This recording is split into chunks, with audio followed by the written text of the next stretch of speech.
पिताजी, जल्दी चलिए, वरना मैं आज स्कूल में देरी से पहुंचूंगा। मेरी टीचर बहुत गुस्सा करती है। हाँ हाँ बेटा, अभी चलते हैं, बस 2 मिनट रुको। तभी रमेश की पत्नी कमरे से बाहर आती है और रमेश से कहती हैं, सुनिए जी, आज शाम को आप ऑफिस से जरा जल्दी घर आ जाइएगा। याद है ना, आज आपको मुझे शॉपिंग कराने के लिए लेकर जाना है। अरे भाग्यवान, इस महीने हाथ जरा तंग है। मेरी मानो तो शॉपिंग का विचार कुछ दिनों के लिए अपने दिमाग से निकाल ही दो। मैं तुम्हें अगले महीने पक्का शॉपिंग कराने ले जाऊंगा।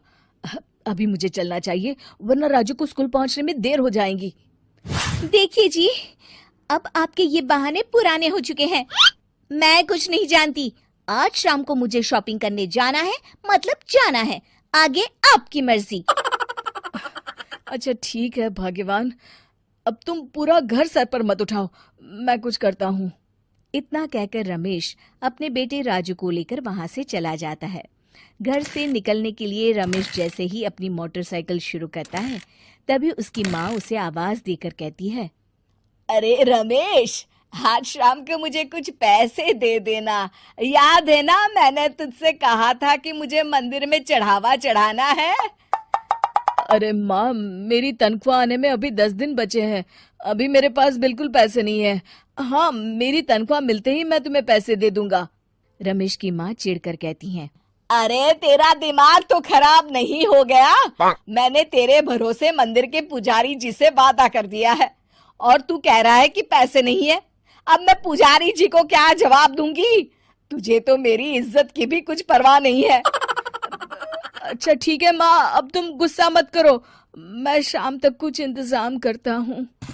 इतना कहकर रमेश वहां से चला जाता है। फिर दोपहर को जब रमेश अपने दफ्तर में बैठा होता है, तब उसे अपनी पत्नी और माँ की बातें याद आती हैं। रमेश अपने दफ्तर के एक साथी मोहन से कुछ रुपए उधार मांगता है। अरे भाई मोहन, मेरा एक छोटा सा काम कर दो, मुझे कुछ रुपयों की सख्त जरूरत है। मुझे कुछ दिनों के लिए क्या तुम रुपए उधार दे सकते हो? अरे रमेश भाई, मैं तुम्हें पैसे उधार तो दे सकता हूँ, लेकिन मुझे वक्त पर पैसे लौटा देना। वैसे भी मेरा मानना है कि दोस्ती यारी में कभी पैसों का व्यवहार नहीं करना चाहिए। ये कहावत तो तुमने सुनी ही होगी कि उधार प्रेम की कैंची है। मैं नहीं चाहता कि पैसों को लेकर हमारा रिश्ता खराब हो। अरे मोहन, तुम बिल्कुल चिंता मत करो, मैं तुम्हारे पैसे वक्त पर लौटा दूंगा। फिर मोहन रमेश को पैसे दे देता है। शाम को घर आकर रमेश कुछ पैसे अपनी माँ को देता है और साथ ही अपनी पत्नी को भी शॉपिंग कराने बाजार लेकर जाता है। रमेश की पत्नी और उसकी माँ का स्वभाव जरूरत से ज्यादा खर्चीला होने के कारण दोनों हमेशा बेवजह पैसे खर्च करती हैं। फिर एक दिन, सुनिए जी, अगले हफ्ते हमने छुट्टियों में कहीं बाहर जाने का प्लान बनाया था। आपने पैसों का इंतजाम कर लिया ना? अरे अभी कहाँ, अभी तो मेरे पास बिल्कुल पैसे नहीं है।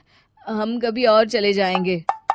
देखिए जी, मैंने सभी सहेलियों से कह दिया है कि मैं बाहर घूमने जा रही हूँ। अगर मैं नहीं गई तो सब मुझ पर हंसेंगी। आप कहीं से भी पैसों का इंतजाम कीजिए जी। इतना कहकर रमेश की पत्नी वहां से चली जाती है। वहीं दूसरी तरफ रमेश की माँ भी तीर्थ यात्रा जाने की जिद करती है और रमेश से पैसे मांगती है। फिर अगले दिन रमेश एक सेठ से पैसे उधार लेकर अपनी पत्नी और बेटे को घुमाने ले जाता है और अपनी माँ को भी तीर्थ यात्रा पर भेज देता है। लेकिन जैसे ही रमेश अपनी छुट्टियां बिताकर वापस आता है, कर्जदार उसका जीना मुश्किल कर देते हैं। इतना ज्यादा कर्ज एक साथ अपने ऊपर देख रमेश काफी परेशान रहने लगता है। फिर एक दिन राजू की स्कूल की फीस वक्त पर न भर पाने के कारण रमेश को स्कूल में बुलाया जाता है।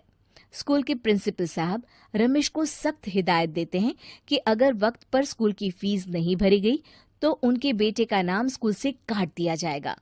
अपने बेटे की स्कूल की फीस भरने के लिए रमेश अपने दोस्त गिरधारी से कुछ पैसे उधार ले लेता है और स्कूल की फीस भर देता है। रमेश की माँ और उसकी पत्नी खर्चे और घर की जिम्मेदारी संभालते संभालते धीरे धीरे रमेश पूरी तरह कर्ज में डूब जाता है और तभी एक दिन दफ्तर में काम करते समय रमेश की तबीयत अचानक बिगड़ जाती है और वो बेहोश होकर गिर पड़ता है। उसे जल्दी से पास के एक अस्पताल में भर्ती कराया जाता है। रमेश के घर वालों को ये बात पता चल जाती है तो वे सभी अस्पताल पहुंचते हैं। अस्पताल के डॉक्टर साहब उन्हें बताते हैं, देखिए, देर रात तक जागने और जरूरत से ज्यादा काम करने की वजह से इन्हें चक्कर आ गया था।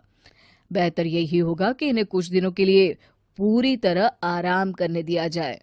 रमेश की हालत देखकर उसके बेटे राजू को बहुत गुस्सा आता है और वो अपनी दादी और माँ से कहता है, माँ, दादी, मैं इतना छोटा हूँ, फिर भी मैं इतना समझता हूँ कि पिताजी दिन रात दफ्तर में काम करके पैसे कमाते हैं।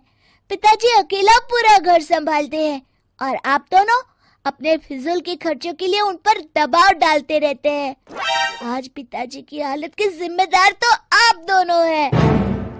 राजू की समझदारी भरी बातें सुनकर रमेश की माँ और पत्नी को अपनी गलती का एहसास होता है और दोनों की आंखों में आंसू आ जाते हैं। फिर कुछ दिनों के बाद रमेश की तबीयत एकदम अच्छी हो जाती है और वो पहले की तरह अपने काम पर जाने लगता है। रमेश की माँ और पत्नी अब उसे किसी प्रकार की कोई तकलीफ नहीं देते और ना ही उससे किसी चीज की मांग करते हैं। फिर देखते ही देखते रमेश अपने कर्ज के सारे पैसे चुका देता है।